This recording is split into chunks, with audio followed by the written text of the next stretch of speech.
Hello Ghana, good evening and welcome to the maiden edition of Eye on Port, which is a program we have designed to bring the activities of the ports of the Republic of Ghana closer to you and you, the public, also closer to the port. This is a program that intends to answer all the basic questions that have been bothering your mind as an importer or exporter or a port user or a stakeholder. In the maiden edition of Eye on Port, we bring you the overview of how the port has traveled from all the way the early 1920s through the 1960s and now to the year 2015. Between the 16th to the 18th centuries, foreign trade in the then Gold Coast was undertaken from about 40 landing points scattered around the Gold Coast. By the 1990s, these had converged to 6 main ports of trade. From 1920 to the 1940s, the transport sector witnessed its first revolution in the road and rail network, which culminated in the construction of the Takoradi Port. The ports of Ghana started way back in the early 20s when we had in 1928 the development of Takoradi Port as the first port. That is before independence. And then somewhere around independence time, that's 1957, some expansion works were done in Takoradi Port. Subsequently, Tema Port followed in the early 60s. Construction of Tema Port began in 1954 by Sir William Hakro and partners. The general port plan originally comprised of 2 breakwaters, enclosing an area of 500 acres of water, with 12 berths, 8 of which were situated on 2 quays, 4 transit sheds, offices, 2 cocoa sheds, and sites for a dry dock, a slipway, and a workshop. By 1958, construction was advanced enough to enable a cargo vessel, the Oti River, to berth. Regular traffic, however, started after the commissioning in 1962. Over the years, the forms and models by which cargo is carried changed from the unit cargo, where the things were coming in small boxes, to what we now call containerized cargo. That means where goods are now put in the container. And we're talking just around 1980, 82, 83, when container traffic started appearing, in the ports of Ghana. That is where we started looking at how to transform our ports to be able to handle containers. In 1963, a cocoa conveyor was commissioned to carry bags of cocoa from sheds to the ships at berths 6 and 7. On 18 June that same year, Tema Port had its first tanker vessel called MV Avacus, berthing and discharging 17,500 tons of crude oil through pipelines to Tema Oil Refinery, situated 3 miles away. Tema was designed primarily as an import-export port for the industry, because of course, the Valco and all the other industries that were coming to spring up as a result of the lake, Akosombo Lake. And so, to some extent, the port has traveled with the economic development of the country. From 1997, the expansion of Quay 2 began with dredging of the port's turning basin and the waters alongside berths 1 and 2. Construction of Quay 2 began in 2003. By 2005, the first phase of the dedicated container terminal, being the construction of pavement, rail markings and installations of ship-to-shore gantries and rubber-tired gantries, were completed. The Meridian Port Services Limited was formed in Build, Operate and Transfer Joint Venture Agreement in 2004 to take over the running of the container terminal, with the Bolloré and APM groups owning 70% and the Port Authority owning the remaining 30%. Around 2000 thereabout, we decided to expand the port, change it a little bit in the first instance. So the first point was to clean up all the sheds at what we call the Quay 2. So at that time we had shed 1, shed 2, shed 4 and 5. And if you recall, shed 2 used to be one of the big sheds with customs and all these people at the top. All those areas were completely pulled down and cleaned up. Yes. That is extended by 200 meters. That is what has now become the MPS terminal, dedicated to container handling. In 2007, the second phase of the container terminal, being the construction of a 140,000 square meter container stacking area, reefer complexes and mechanical workshops were completed. At the same time, the Golden Jubilee Terminal, which covered a 140,000 square meter land area, was completed. This off-dock divaning area was aimed at decongesting the port and taking away all CFS activities from the main port. By 2008, the port had exceeded its 500,000 TEU target expected for 2010 and thus began to work towards the development stated in its master plan for the future. 75% of seafaring services were privatized, with the Port Authority handling 25%. There was similar expansion in private ancillary port services, off-dock terminal activities, warehouses and bunkering and ship chandlery services, amongst others. Expanding markets, growing cargo volumes, increasing vessel calls, and larger vessels have made it necessary to expedite the implementation of port expansion plan. And then 2012, 13, 14, we started looking beyond. Rather than just transforming what we have, we decided to expand beyond what we have.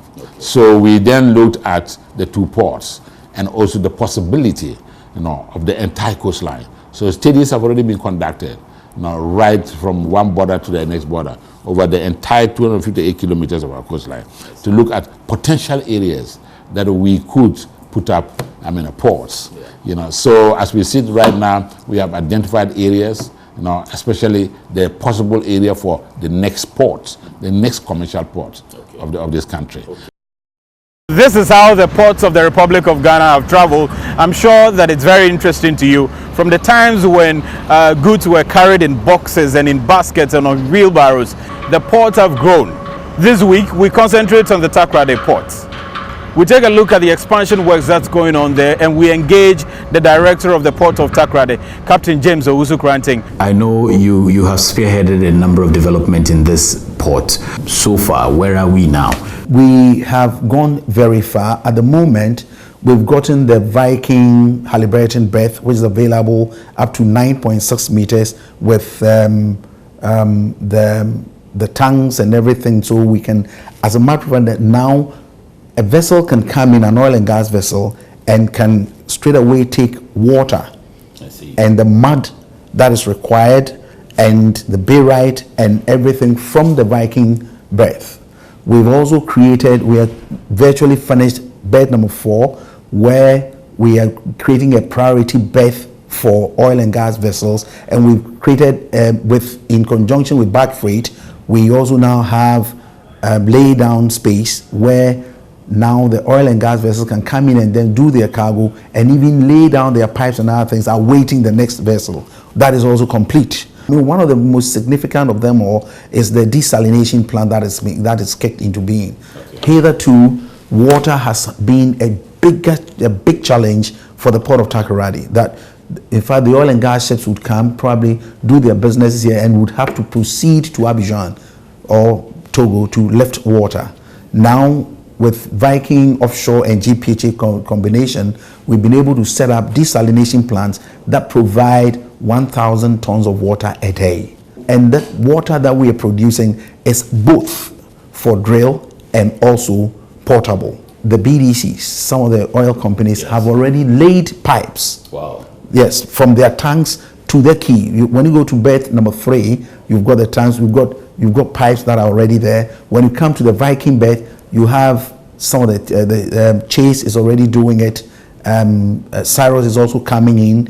These companies, Fuel Trade is coming on the line, and so supply of MGO or marine gas oil for these fields is also now ongoing. Quite recently, the president visited Takoradi Port, and on the same day, GOIL and the contractors, Murray and Roberts, signed the agreement to put up oil and gas tanks in the port. There's already a fabrication yard company that is in the port, and there's a Subsea 7. The 1 kilometer, to be specific, 1.08 kilometer breakwater is 99.94% complete. We're left to do the crown head. All the stones and everything have been put in place, but we need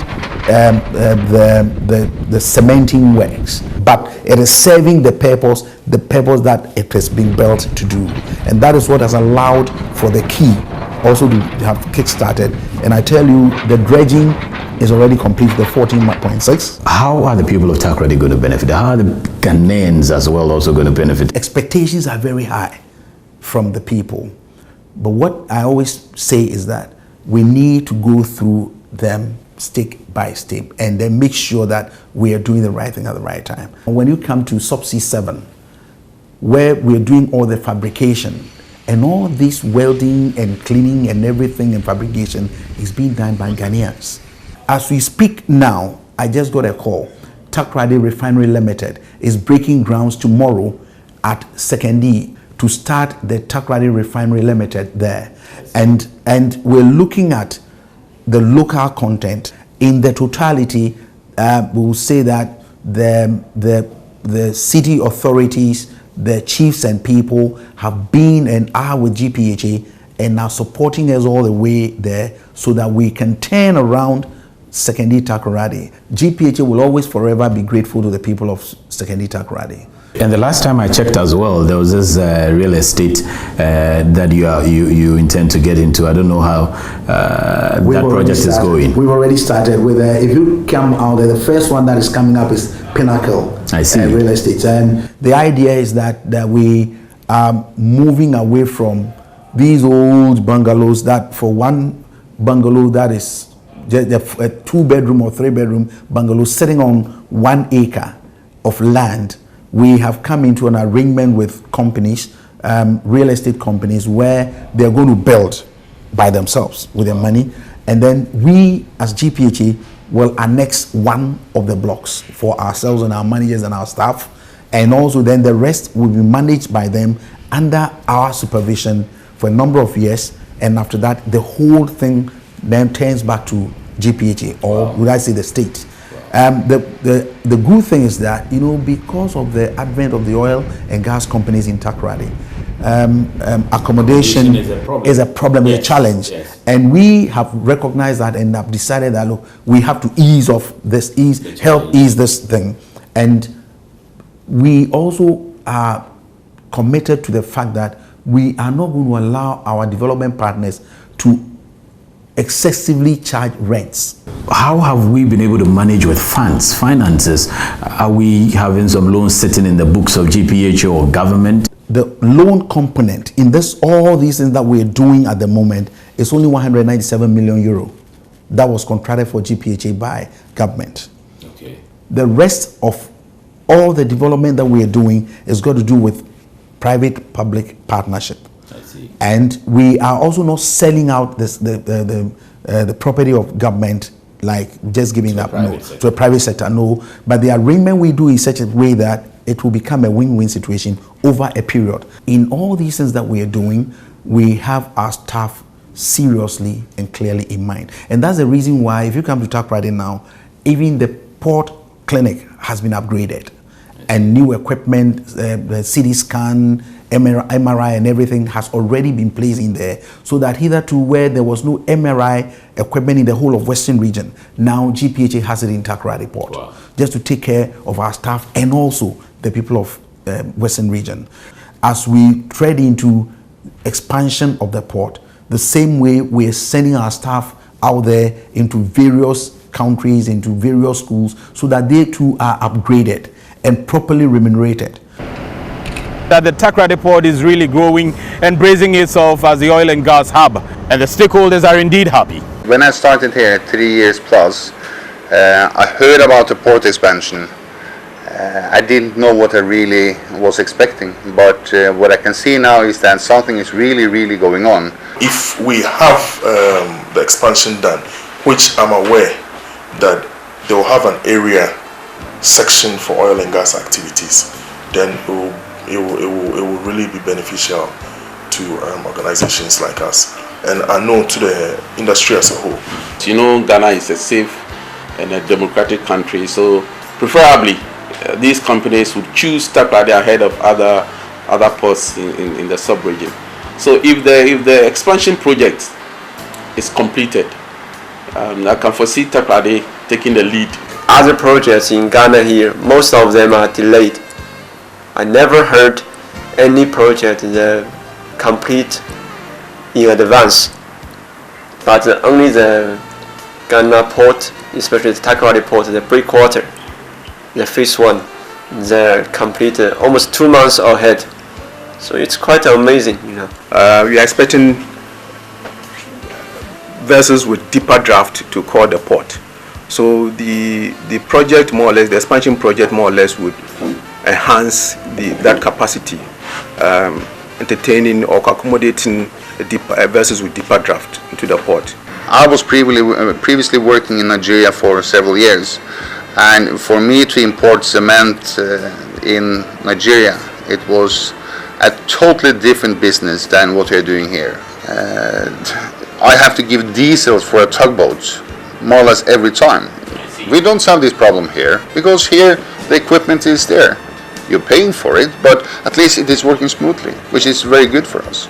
We as agents will also begin to advertise the port and now give them the idea that what they used to think, things have changed this way. It is now going to be easier to have your vessels bet as soon as you can, and productivity is going to be higher.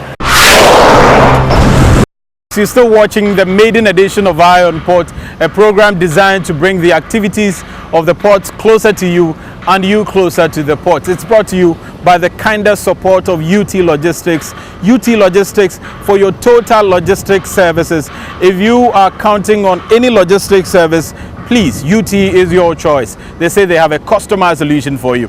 And also Star Assurance. Star Assurance, they are your solid partner. If you intend to have any insurance for your marine activities, Star Assurance is the best for you. Eye on Port returns pretty shortly. Star Assurance, I'll take care of you. All it takes is letting go. Let you down, I'll always be by your side. Star Assurance, it's only when you do that you truly win. Wipe away your tears. Star Assurance, I'll be your best friend. That's when you experience the magic of each moment. Star Assurance, like it's the first time. All it takes is letting go. A great man once said, the world is won by those who let go. At Star Assurance, we take care of the things you care about, so you are free to be all you can be. Let go and let Star. Talk to us today. Star Assurance, your solid partner. UT Logistics have come to stay. When you approach a job like the way we approach it, each job is unique. Each client is unique. We provide the best service in the system. We have best staff. We are very fast. We are quick, and we save customers a lot of money. We are very transparent as well, and we approach every job with professionalism and the seriousness that it requires. For us, every job is different, and our approach is different. We take our time to understand our customers, and we ensure that what our customers need is what we deliver. And that is why UT Logistics is now all over the place. We've all heard stories about ports, about difficulties and challenges at the port. We think that to bring transparency to the port is very important for both the end consumers and even the people, some of the agents who work within the port. And this program is going to be highly important in terms of informing the public as to some of the do's and the don'ts, some of the activities that goes on, and some of the simple tasks that others feel important to know. For instance, expecting a vessel today, tomorrow, it's important for people to know some of it, not even the port itself, but developments around the port, expansion around Tema and within Accra, and how that is linked together to make sure that everything goes well is what we think is important. So this program is very, very critical, and I think everybody who is involved in the port, in businesses that has impact on the port one way or the other, should make it a point to view it.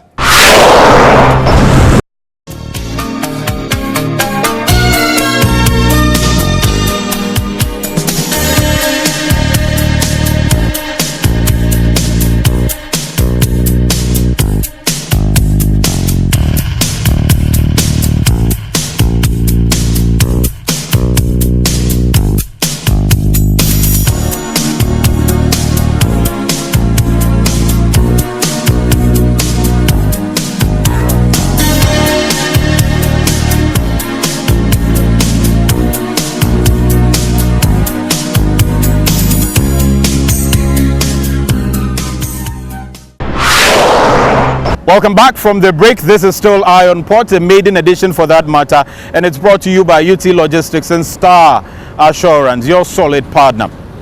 Next up are some important news items that have been taking place within the ports and harbors of Ghana.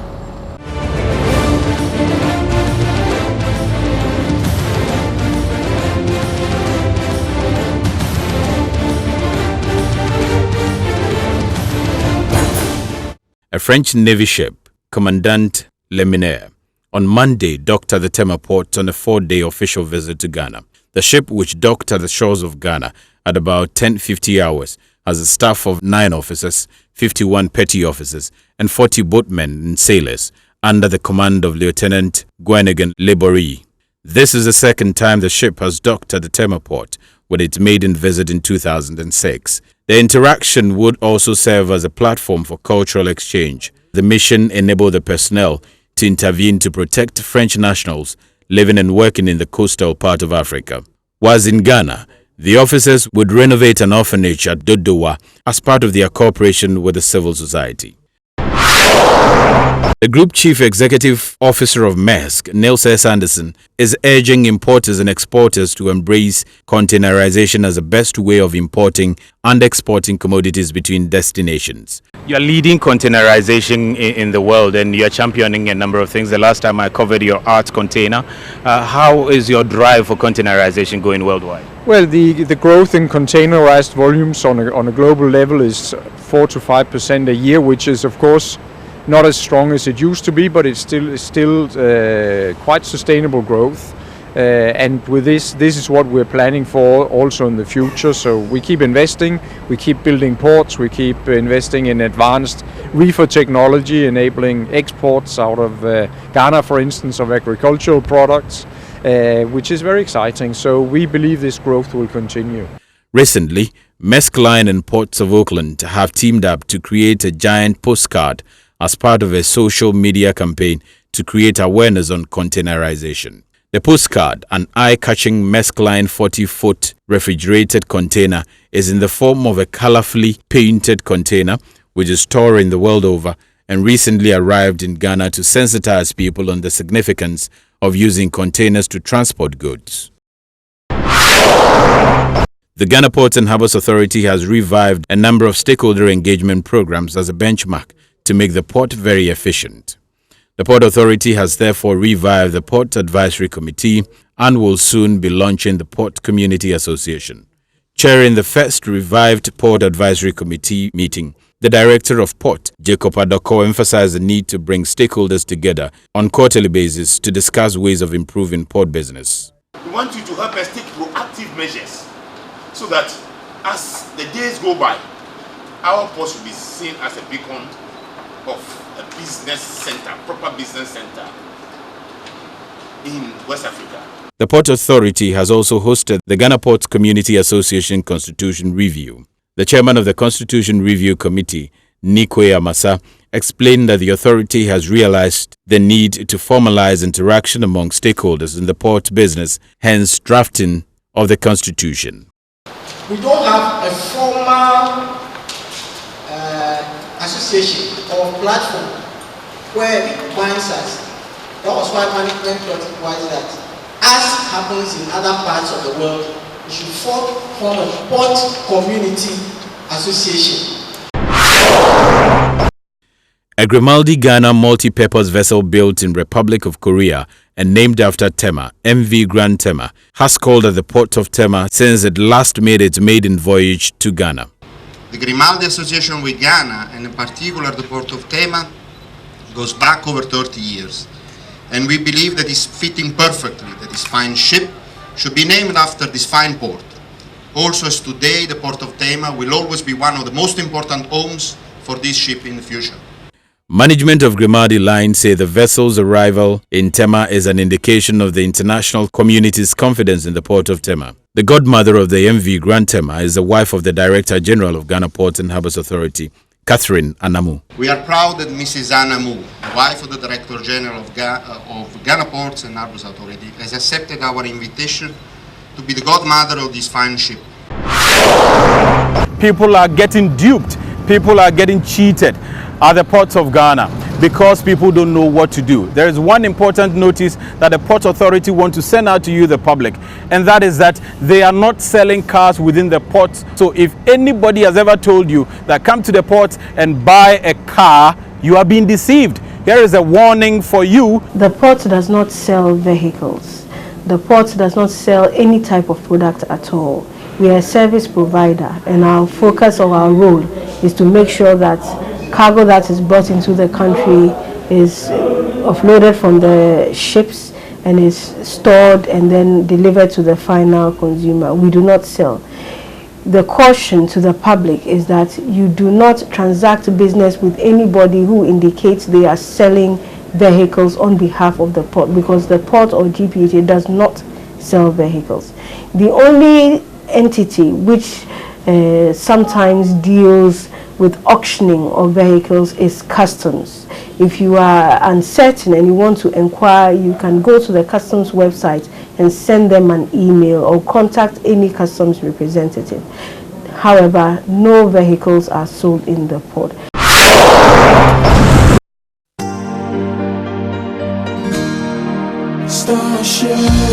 I'll take care of you. All it takes is letting go. Let you down.